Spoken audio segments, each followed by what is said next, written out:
Hi, everybody. I'm Latanya Rudd-Gant, and I want to read a brief synopsis of my case, which happened back in December 2000, I believe, 2003.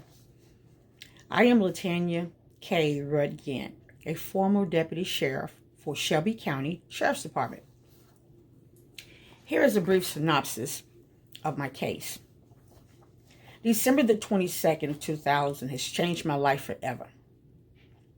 I was sexually harassed and assaulted by my male white supervisor, Lance Burton, which led to him removing parts of my uniform clothing, rubbing his penis on my hips and my butt during a physical struggle, and later handcuffing me to a file cabinet. Other supervisors witnessed him later drape a belly chain around me. To this day, I still cannot remember that, okay? While we were both on duty. During this whole incident, several co-workers stood by, watching, and refused to come to my aid. About 2 weeks later, after this incident, a male black co-worker,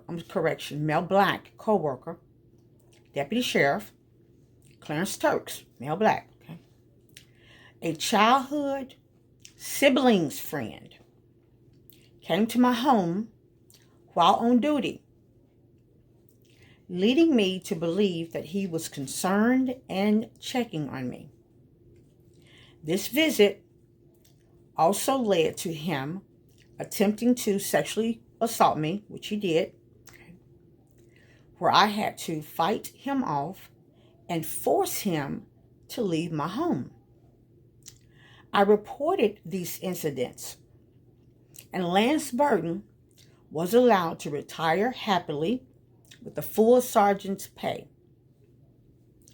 After admitting to everything that he did, Clarence Turks had a 2-day suspension issued to him, even with semen found on my clothing. I was later threatened by Lieutenant Alvin Moore in front of Sergeant Carol Owen to keep quiet about that first incident, or there will be great ramifications to follow. All information is included in my file.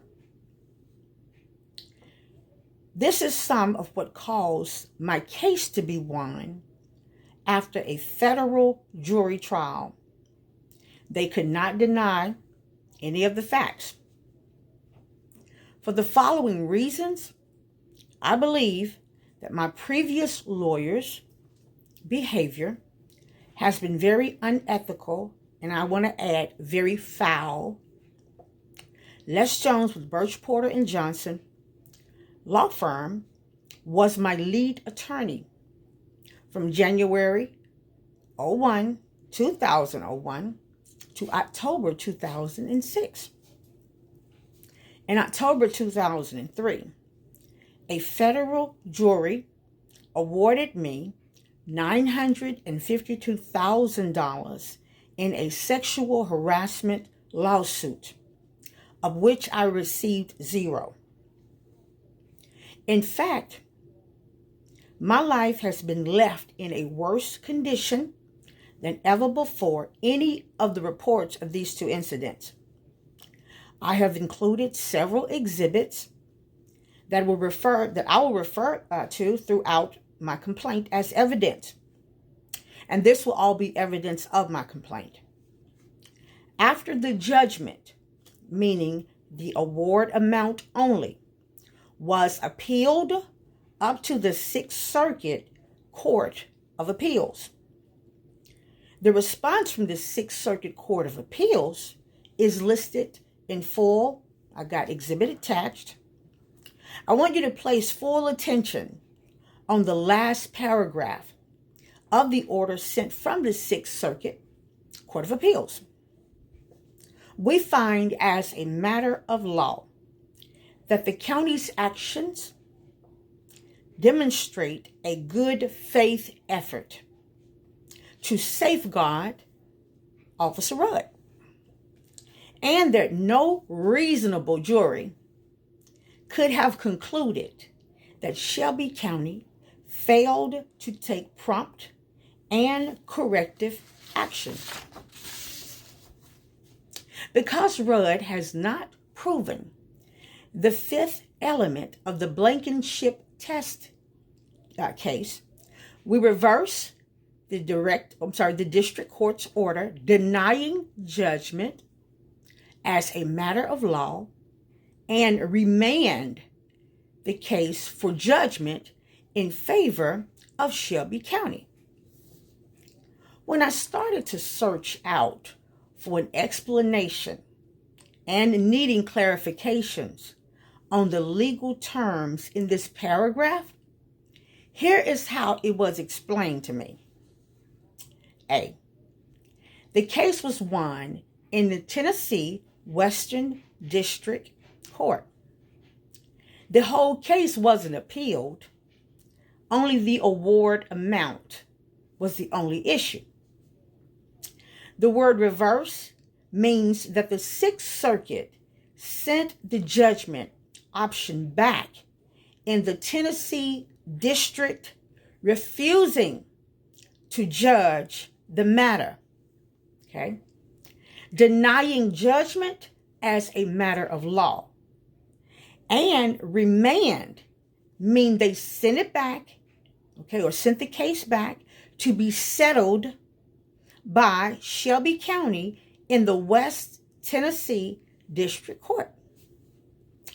On March the 13th of 2008, at approximately 12:16 p.m., I called the U.S. Court of Appeals for the Sixth Circuit. I spoke with the case manager for the judge. This was the case manager for the U.S. Court of Appeals, Sixth Circuit. After a brief conversation with her, and her name is included, she informed me that the review court did not overturn the decision of the federal jury trial, but reversed it. They reversed the order denying or refusing judgment. She explained that the case hasn't been overturned, but it was sent back into Tennessee District and it was remanded for Tennessee to do something. Then her name again directed me to contact the West Tennessee District Court and ask them what they are going to do, or what are they going to do. She further stated that the review board gave its opinion, not his opinion only, but did not rejudge my whole case. 1 second. After contacting the local West Tennessee District Court clerk, she advised me that the case was reversed out of Ohio's district and sent back to Tennessee District of the Tennessee, or Western District of Tennessee, to make a decision on the money. Now, this is what raised a major concern about my attorney's actions and in handling my case near the end, okay? Les Jones filed a petition for, it's pronounced Certiorari, cannot pronounce it, to the Supreme Court. Although he got a response back, even the denial on October the 2nd of 2006, he never told me until he was giving me his letter of resignation on October the 12th of 2006. On October the 10th of 2006, I called Les Jones' office and spoke to attorney David Goodman. I gave Dave all my updated personal information